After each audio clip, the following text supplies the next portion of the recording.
नमस्कार साथियों, जय माता दी।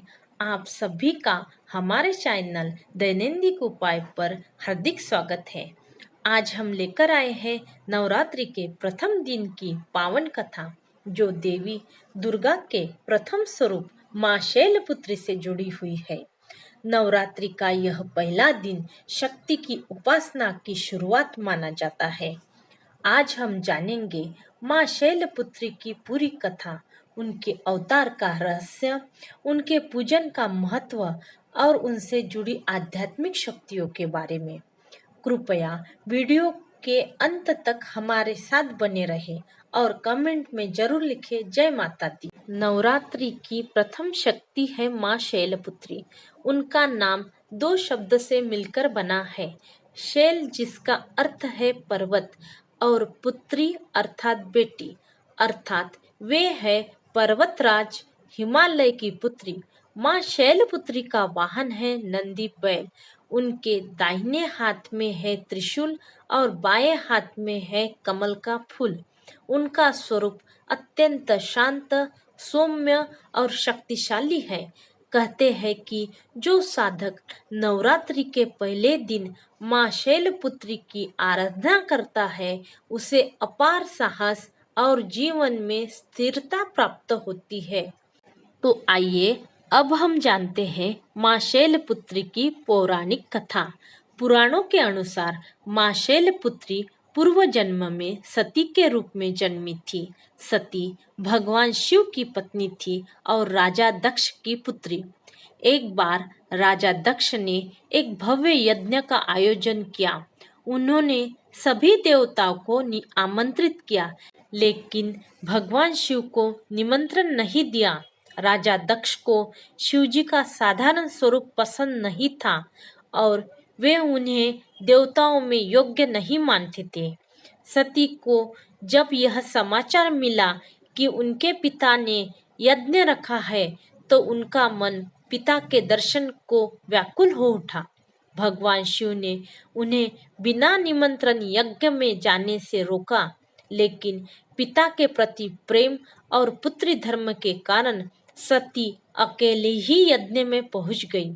यज्ञ स्थल पर पहुंचते ही उन्होंने देखा कि चारों ओर देवताओं की भीड़ है, परंतु कहीं भी भगवान शिव के लिए आसन नहीं रखा गया था। जब सती ने पिता से इसका कारण पूछा, तो राजा दक्ष ने शिवजी का घोर अपमान किया। सती ने पिता का यह व्यवहार सहन नहीं किया।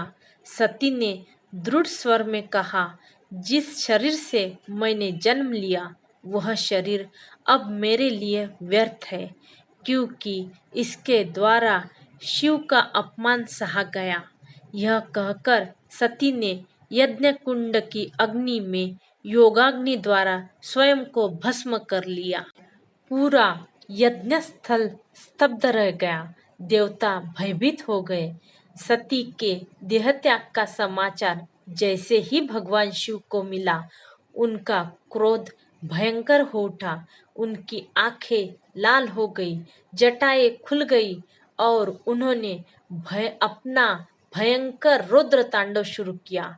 पृथ्वी कांप उठी, पर्वत डगमगाने लगे, आकाश में बिजली की गर्जना होने लगी। शिवजी ने अपनी जटाओं से एक केश निकाला और उसे भूमि पर पटक दिया। उससे प्रकट हुए वीरभद्र और भद्रकाली। शिव ने उन्हें आदेश दिया, जाओ और दक्ष का यज्ञ नष्ट कर दो। वीरभद्र और भद्रकाली ने यज्ञ स्थल पर पहुंचकर भयानक युद्ध छेड़ दिया। सभी देवता भयभीत होकर भागने लगे। यज्ञ की वेदियां टूट गई, यज्ञ की अग्नि बुझने लगी। वीरभद्र ने प्रचंड वेग से दक्ष का सिर काट दिया। इस भयंकर स्थिति से डरकर सभी देवता भगवान विष्णु के पास गए। विष्णु ने कहा, शिव का क्रोध शांत करना आवश्यक है। उन्होंने भगवान शिव के पास जाकर उनके क्रोध को शांत करने का प्रयास किया। शिव जी सती के शरीर को लेकर विचलित अवस्था में ब्रह्मांड में घूमने लगे। वे जहाँ जहाँ जाते वहाँ धरती हिलती, सृष्टि का संतुलन बिगड़ने लगा। शिवजी सती के जले हुए शरीर को गोद में लिए विलाप करते हुए आकाश में विचरण कर रहे थे। सृष्टि का विनाश रोकने के लिए भगवान विष्णु ने अपना सुदर्शन चक्र चलाया। सुदर्शन चक्र ने सती के शरीर के कई टुकड़ों में विभाजन कर दिया। जहाँ जहाँ सती के अंग गिरे वहाँ वहाँ 51 शक्तिपीठ स्थापित हुए। ये शक्तिपीठ आज भी देवी की शक्ति के महान तीर्थ स्थान है। सुदर्शन चक्र के प्रयोग से शिवजी का मोह भंग हुआ, उनका क्रोध शांत हुआ और सृष्टि का संतुलन पुनः स्थापित हुआ। सती ने अगले जन्म में पर्वतराज हिमालय के घर पार्वती के रूप में जन्म लिया। इसी कारण उन्हें शैलपुत्री कहा गया। यही पार्वती आगे चलकर कठोर तपस्या कर भगवान शिव को पुनः अपने पति के रूप में प्राप्त करती है। अब हम जानते हैं कलश स्थापना का शुभ मुहूर्त। माँ दुर्गा का आगमन सोमवार के दिन हो रहा है, तो इस बार उनका वाहन हाथी है। मान्यता के अनुसार देवी हाथी पर बैठकर आती है तो सुख समृद्धि और शांति लाती है। घट स्थापना शुभ मुहूर्त। अमृत मुहूर्त सुबह 6:09 से 8:06 तक रहेगा। अभिजीत मुहूर्त सुबह 11:49 से 12:38 तक रहेगा।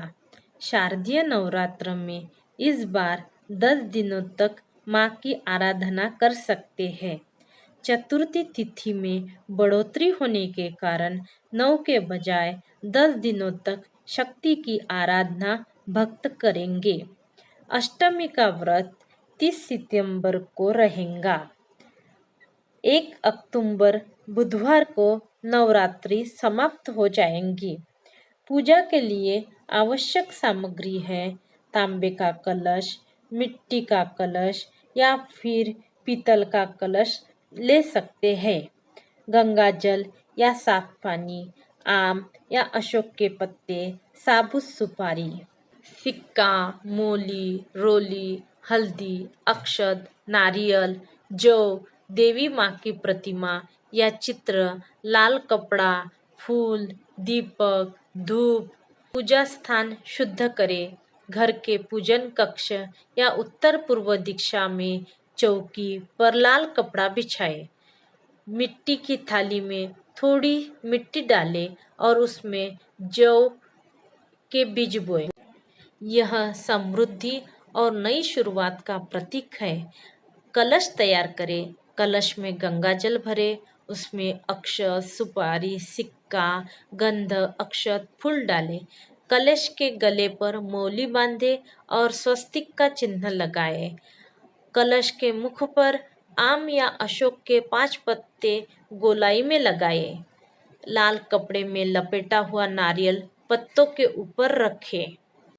कलश के पीछे या ऊपर माँ दुर्गा की मूर्ति रखें।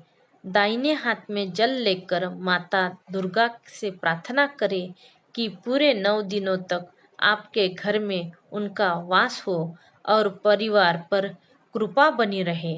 दीपक जलाए, धूप दीप से आरती करें और ओम दुम दुर्गाय नमः का मंत्र जाप करें।